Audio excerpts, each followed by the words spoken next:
Ce policier pensait intimider un homme noir chez lui, mais il l'a amèrement regretté.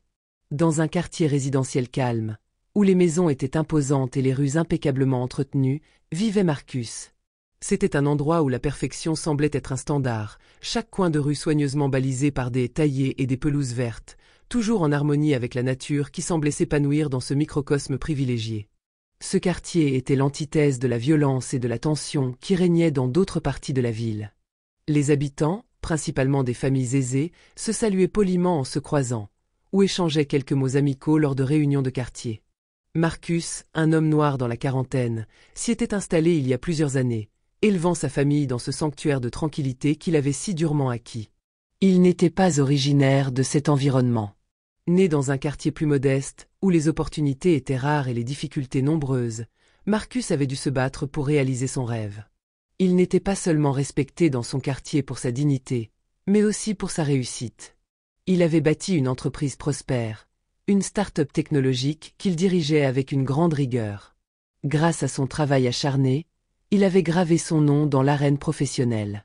Mais pour lui, l'accomplissement de ses objectifs professionnels n'était qu'un aspect de ce qu'il considérait comme sa véritable réussite.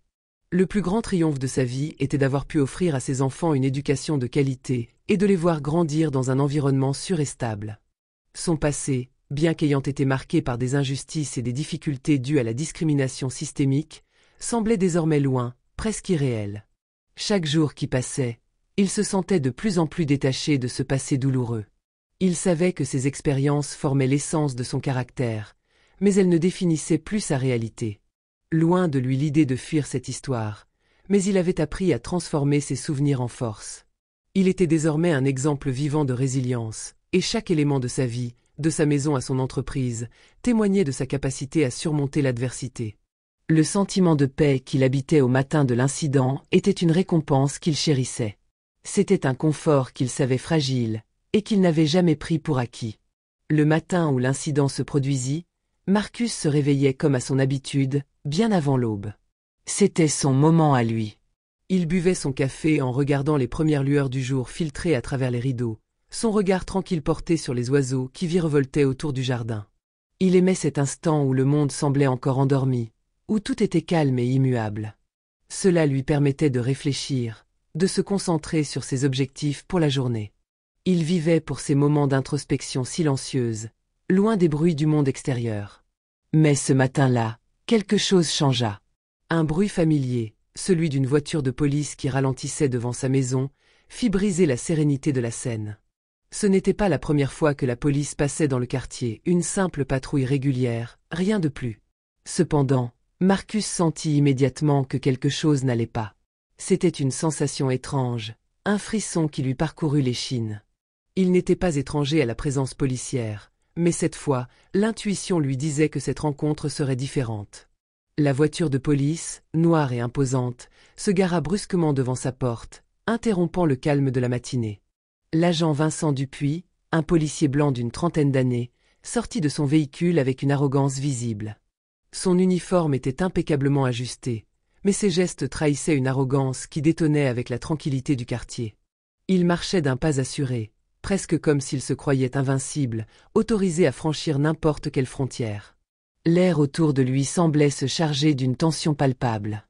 Un sentiment étrange monta dans la gorge de Marcus, un mélange de méfiance et de frustration. Il avait vécu assez longtemps pour reconnaître ce genre de situation.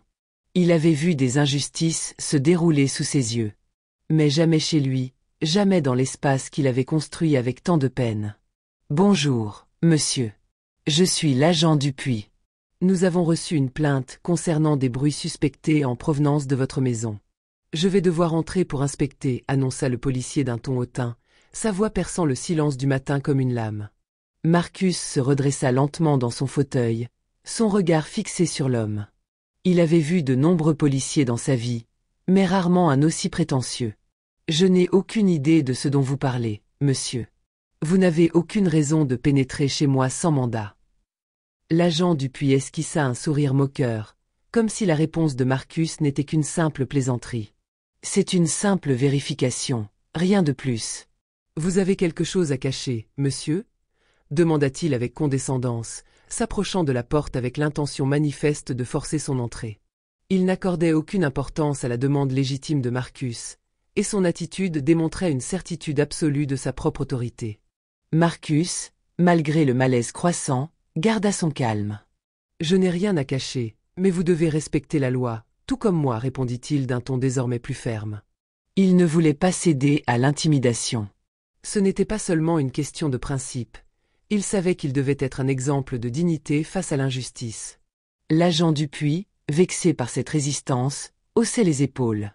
Il se tourna et commença à inspecter la propriété avec une impudence presque grotesque. Il frappait aux portes, ouvrait le garage, scrutait chaque coin de la maison comme s'il était chez lui.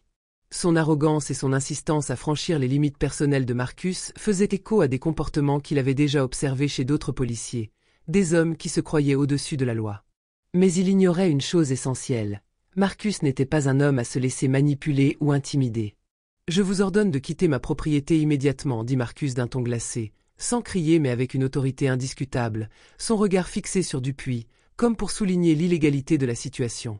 Mais Dupuis ne s'arrêta pas. Il avait l'air de croire que son uniforme lui donnait une autorité absolue. Ses yeux, d'un bleu pâle glacial, brillaient d'un mépris évident, comme s'il considérait Marcus comme une simple ombre, un obstacle insignifiant dans sa journée. « Vous me cherchez des ennuis, n'est-ce pas ?» lança-t-il en revenant vers Marcus, sa voix dure, pleine de défis. Il semblait prendre plaisir à tester les limites de celui qu'il pensait être sans pouvoir, sans voix, sans moyen de se défendre. Marcus, lui, ne se laissa pas emporter par la colère, bien qu'une rage sourde bouillonnait en lui. Plutôt que de se laisser emporter par l'instinct de l'injustice, il fit une pause. Un calme presque surnaturel l'envahit alors qu'il réalisait que cet instant pourrait être un tournant. Il savait que sa réaction allait définir bien plus que cette confrontation isolée. Dans un mouvement mesuré, il attrapa son téléphone portable, sans une once de tremblement. Il commença à filmer l'interaction, enregistre les mots exacts de Dupuis, les gestes autoritaires, les menaces déguisées en question. Chaque image capturée, chaque seconde de cette vidéo devenait une pièce de résistance, une arme silencieuse mais redoutable contre l'abus de pouvoir. Lorsque Dupuis remarqua enfin qu'il était filmé, un changement subtil mais perceptible se produisit en lui. Il se figea un instant, un voile de doute traversant son visage, mais cette gêne fut éphémère. Il se redressa, haussant les épaules dans un geste de défi, son regard dur se fixant sur Marcus, comme si l'enregistrement ne le dérangeait pas du tout. Il s'approcha de Marcus, l'intimidation évidente dans chacun de ses pas. « Qu'est-ce que vous faites avec ce téléphone ? Vous pensez vraiment pouvoir me filmer sans conséquence ?» menaça-t-il, son ton devenu acéré, un excès de colère noyé sous l'armure de l'arrogance. Marcus ne céda pas. Son regard ne vacilla même pas. « Oui, je vous filme. Si vous avez l'intention de violer mes droits, tout ce que vous faites ici sera documenté. Vous savez, il y a des lois qui vous interdisent de vous comporter ainsi. » Il parla avec une calme absolue, comme si chaque mot était un gage de sa détermination. Il n'y avait aucune peur dans sa voix, aucune hésitation. C'était une réponse mesurée, mais ferme. La caméra capturait l'intégralité de l'absurdité de la situation. Dupuis, frustré par l'absence de peur visible en Marcus, et voyant que la situation lui échappait, décida de quitter la maison, mais pas sans une dernière tentative de marquer son territoire. En partant, il s'emporta et claqua la porte avec une violence délibérée, ses derniers mots emplis d'un mépris acéré. « C'est à vous de voir, mais je reviendrai. » Marcus resta immobile, le regard fixé sur la porte qu'il venait de fermer. Un silence lourd s'installa. Une brève sensation de justice, de pouvoir retrouvé, se fraya un chemin dans son esprit. Ce n'était pas la victoire qu'il espérait, mais il savait que cette confrontation marquerait un tournant. Cette fois, il n'était pas seul face à l'injustice. Il avait les outils, il avait la preuve. Le poids de cette injustice qui avait marqué sa vie et celle de tant d'autres n'allait pas disparaître, mais il pouvait faire quelque chose pour le combattre. Les jours suivants furent une époque de préparation silencieuse. Marcus savait que la vidéo qu'il avait partagée sur les réseaux sociaux serait scrutée, commentée, jugée. Mais elle était plus qu'un simple enregistrement.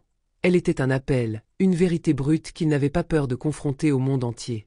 Il contacta un avocat spécialisé en droit civique, un homme qui partageait sa détermination et son engagement. Ensemble, ils déposèrent une plainte formelle contre l'agent Dupuis, l'accusant d'abus de pouvoir, d'intimidation et de discrimination raciale.